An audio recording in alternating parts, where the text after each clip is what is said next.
Ba-da-da, ba-da-ba-da-ba-ba, copyright, strike on my ass, ooh la la. So, I saw a movie, a animated film, a feature, if you will. A little movie that goes by the name of Robot Dreams. And, ooh boy. Now, this is faint praise, because this has been a very light year so far for movies, period. And this is, I think, the only animated thing I've seen this year so far. Yeah, Spider-Verse was last year. So the only animated thing I've seen this year, this is the best animated movie I've seen of the entire year, and that will probably stand. Sorry, Inside Out 2, you do not look interesting enough to bother with. I didn't care for the first one anyways. Sorry. But yeah, Robot Dreams. This is also the best movie I've seen this entire year so far. We're halfway through, actually. Like, we're in June. Limited release, I know. I used Magic to get to see it. Magic. I'm going to use that phrase a lot. Magic. Ooh. Thank you, people who hooked me up. You're great. Awesome. Thank you.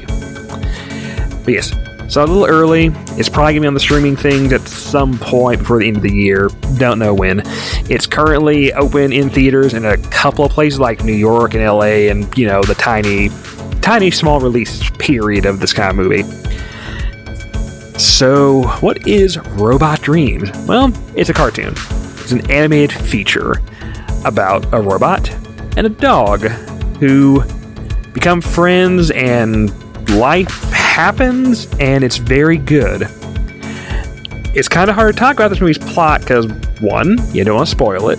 Two, it's a movie where just kind of life things happen versus an actual plot. Like, there's no villains, there's no usual story structure things you get with your normal narrative structure. This is very slice of life. Because of that, the actual plot details are fairly scant, so I'm not going to go into them too much. I will give an immediate recommendation. This is the best animated movie I've seen this year. This is the best movie I've seen this year. The only other thing that's been close was Hundreds of Beavers. Another one you should actually find and track down. But yeah, Robot Dreams, it's great. It's adorable. The design work is spectacular. It's set in New York City in 1984, so it's a very fun time capsule of that era. Great soundtrack, good music. Not a lick of spoken dialogue in the entire thing. That's right, folks. This thing is all done with facial animation, expression, camera work, music, mood, all the good stuff. Not a single line of dialogue to fuck it up. Fuck it up. Fuck it up. Fuck it up. Cat jokes. Hairball. But yeah, immediate recommendation. Go see this. Now, if you don't care about spoilers or need a little bit more, or need to know what's actually happening in here to see this is your warning to get out now. I'm going to start spoiling, or at least going into more detail on the movie's plot. Again, go see this.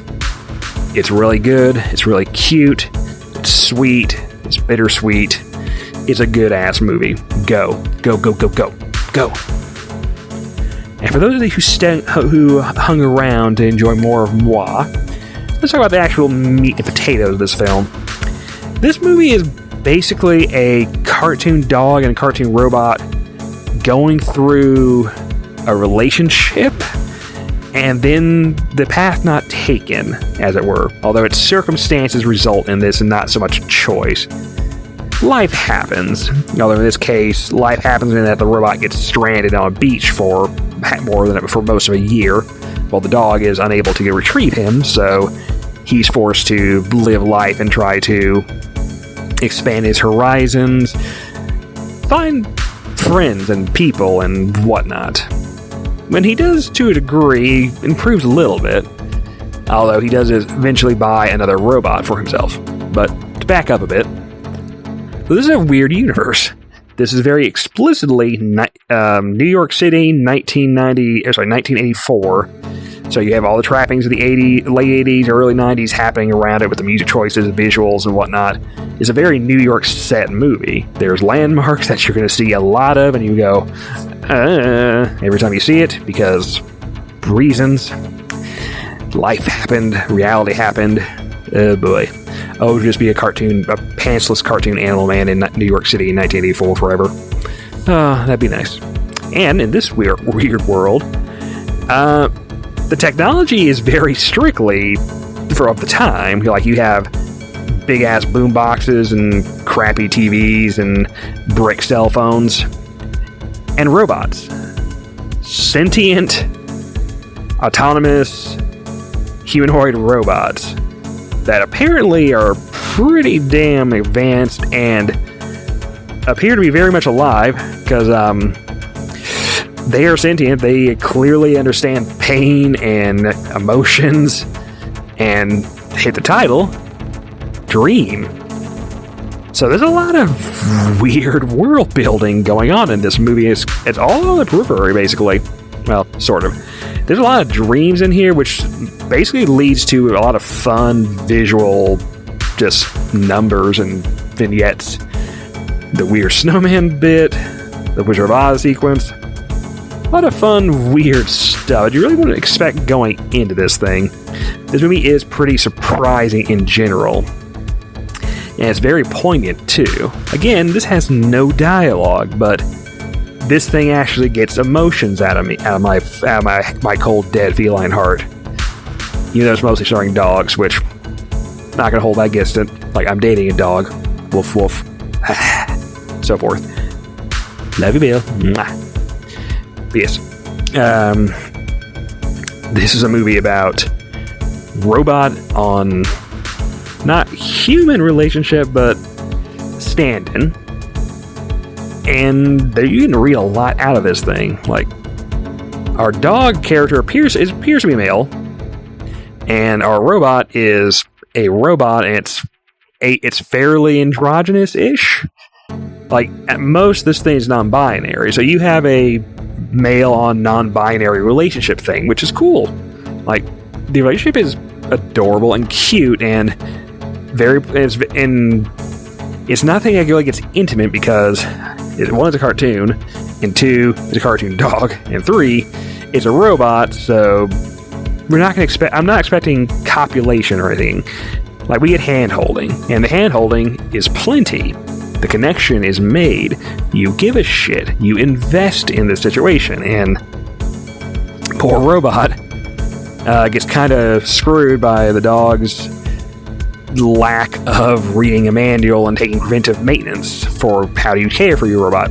Mostly when you take it to the beach, which seems a bit dangerous to take a robot to the beach, but as we learn later, the dog learned for his future robot, okay, you hose him down with the special spray oil so he doesn't rust the hell up and become completely immobile after beach day.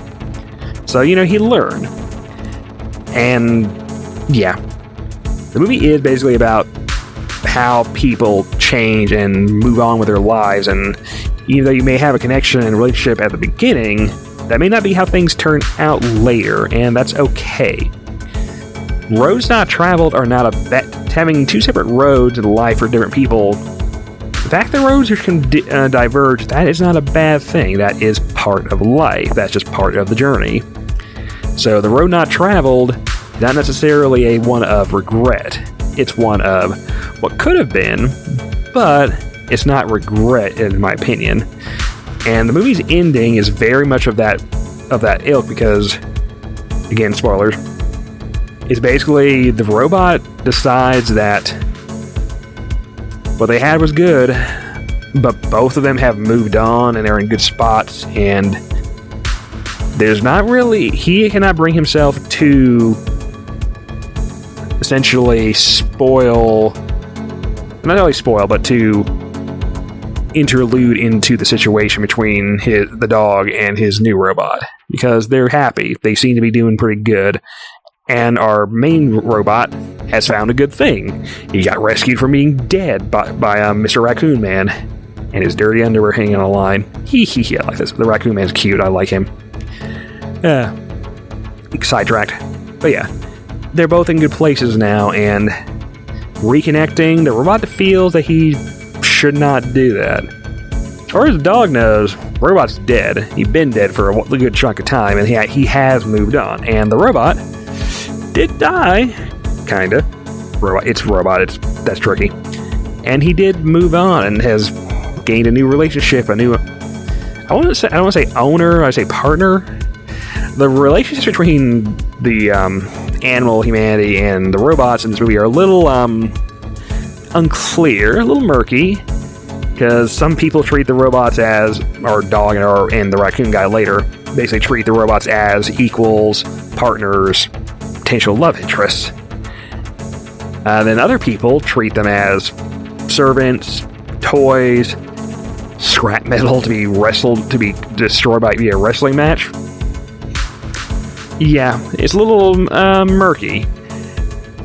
During a conversation about this movie later, I was like, the thought came up of, what would a sequel of this look like? How would this society be today? Because things have changed quite a bit, and you got modern technology and social media and all that stuff, alongside robots that were already sentient and pretty advanced in the 80s. Bring that to today. Like, there's something to mine here. There's material to work with here, even if you don't even have to bother revisiting the characters from this movie, which honestly, I don't think you really should either. A sequel might be fun, might be kind of interesting to do, but this very much feels like an encapsulated, completed story in a bottle. You don't reopen these kind of movies. This plot's finished. That's fine. It's supposed to have an ending. It's a bittersweet ending, but it's a sweet ending. I like this movie. It is good. Animation's great. Character designs are adorable. Hell, so many fun details. Lots of great characters. Lots of symbolism too. The bird stuff is very important to the overall goings-on. But yeah, good-ass movie. Best thing I've seen so far this year. Best animated thing I've seen this year, and I know I'm almost 99% sure it will be the best animated thing that I will see this entire year, but without any fail. So yes, that is a hearty... And, the fact it's furry stuff helps get me in the door too. But that's not the only draw. There is a good plot here. That and a lot of cute stuff. And nobody wears... it's very... As you know, furry very advanced. Pants, very optional in our societies. Like, look at my fat ass. I would not deny you the sight of my sexless crotch or my big butt. I would not do that to you. I care for you, my audience of... 50 people are going to watch this review, maybe? I love y'all. I'm going to good night. Like and subscribe to the Patreon, pay me money to draw you porn, watch other reviews, my stuff. I'm starting to get back into the spandex for the costume stuff. I posted a video of that recently with me eating some Asian food snack stuff and drinking some Digimon teas, which were okay. Spoilers for that too. I'm going to do more things in the future. Woo! Go away.